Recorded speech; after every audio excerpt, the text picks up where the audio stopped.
Hello, YouTube. It's me, John Avenger, once again, and welcome to another House of Horrors month.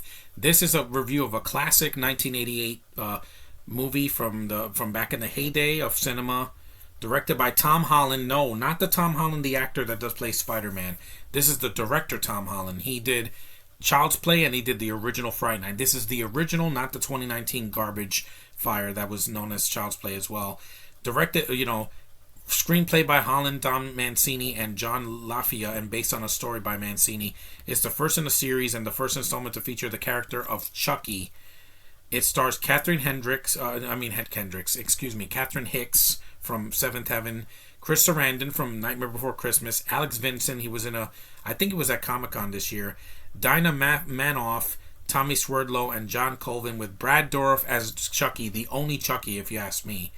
Its plot follows a widowed mother who gives a doll to her son, unaware that the doll is possessed by the soul of a serial killer. The original Child's Play. Now, this is still a good movie to watch during the holidays of Halloween. It's freaky. It's scary. The doll is that doll is already scary before it even gets possessed by what's his name? Charles E. Ray. Charles Lee Ray, played by the amazing Brad Dourif. His voice in this movie carries the entire film. Give me the power, I beg of you! It's a great freaking scene. Like, that's a scene that's not even in the remake, because the remake is more techie, and I'm not talking about the remake. But this film was a surprise, because I saw this years ago. I saw this on cable like 10 years ago or something. I don't remember. It's been a while. But I do remember how freaky it was. That doll, I never saw this movie as a kid. It would have freaked me out. It grossed $44 million, and this was in 1988 on a budget of $9. Not $900 million, James Cameron. $9. This movie costs less than Elm Street and the original Friday the 13th and most of these other slashers that came out of this earlier. And that's a huge hit. It got a cult following. Of course it does. This doll is scary. I remember the My Buddy dolls when I was a kid, and even those were freaky when I was a kid. The box office success spawned a media franchise that included a series of 6 sequels, merchandise, a comic book, a reboot film, which we don't talk about, a TV series that aired last year. I heard good things, but it's got some of that Gen Z bullshit I don't like.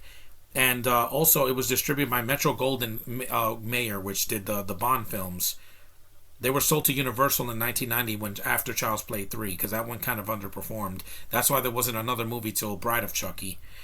And MGM retained the rights in film and distributed the remake, And the film is really good. Like, the actors are fantastic in the roles. Alex Vincent is a normal, everyday kid. I was a kid in the 80s, so I know about what it was like to play with toys. And he's not disturbed. He's not crazy. He doesn't have a bad upbringing, like in the remake of Halloween that they did with Michael Myers.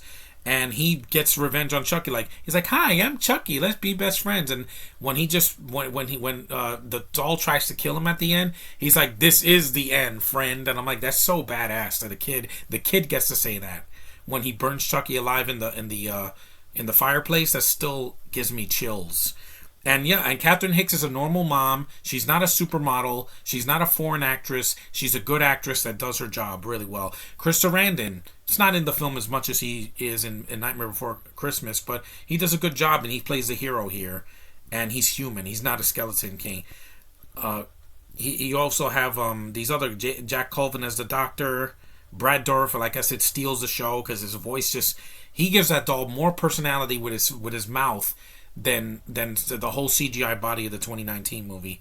Ed Gale was also Chucky in performance on camera when Chucky's like walking around. Some of it is an animatronic, no CGI, thank God, because the CGI now looks terrible.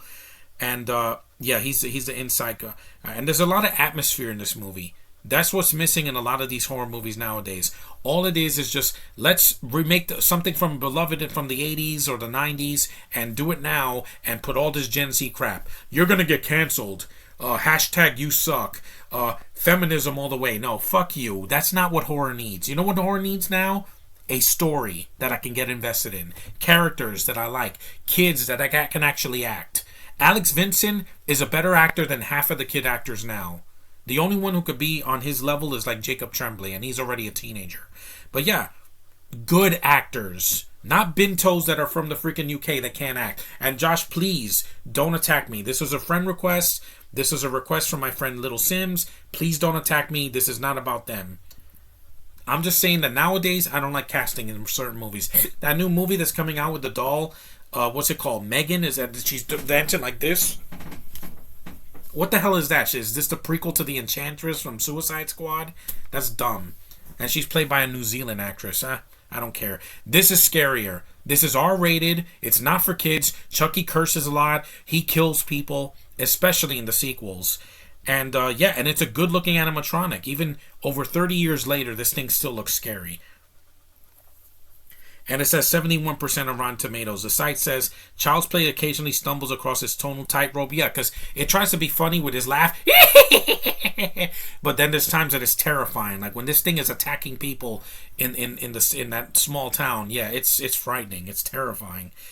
It says it's generally creepy monster and some depth direction by Tom Holland, the director, not the actor, makes this chiller stand out of the shelf. Yeah, and unlike the shitty sequels to Nightmare on Elm Street that they did, or Texas Chainsaw Massacre, the sequels are not as bad. There's some bad ones, I heard Seed is terrible, Cult, Curse, whatever, but at least 2 and 3 are really solid compared to Nightmare. After Nightmare 4, I just lost count. 5 sucked. Freddy's Dead is horrible. New Nightmare's good, but then that was it. But yeah. Texas Chainsaw Massacre, that hasn't been a good movie since the 80s. But anyway, this movie is well done. I think it's the best of the franchise, without a doubt. Nothing can ever top this one. And obviously the box office proves that. And Catherine Hicks won an award, a Saturn Award for this.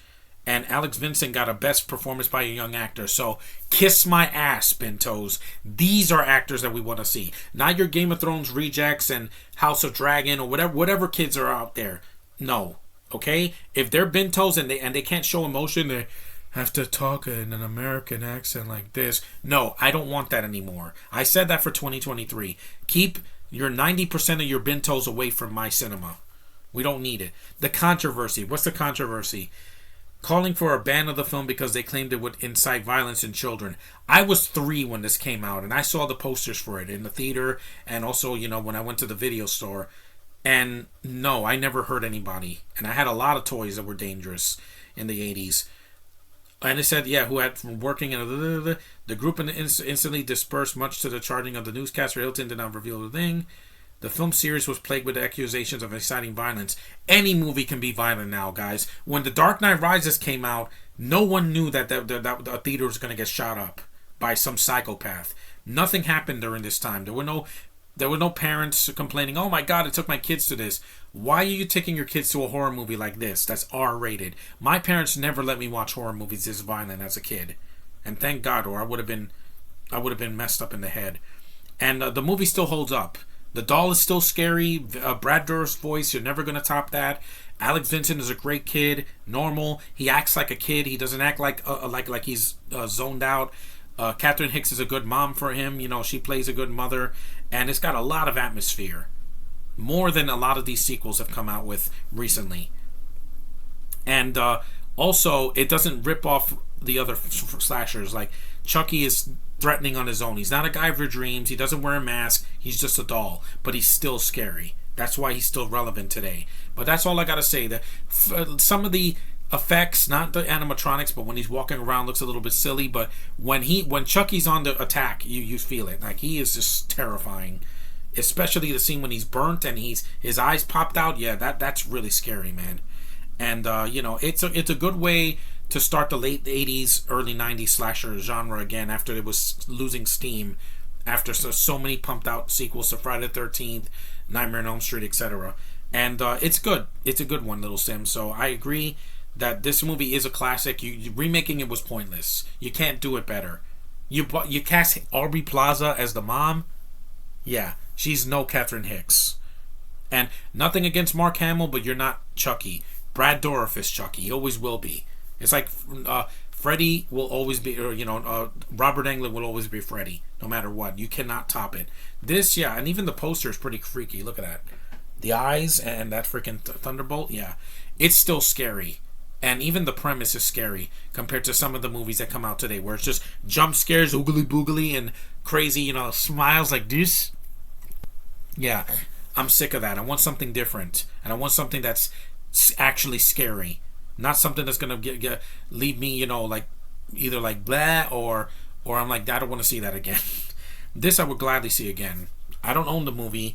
I had the second one, but my brother stole the DVD. But I still remember it right up here, so I'll be reviewing that one next time. But Child's Play 1988 is still a classic.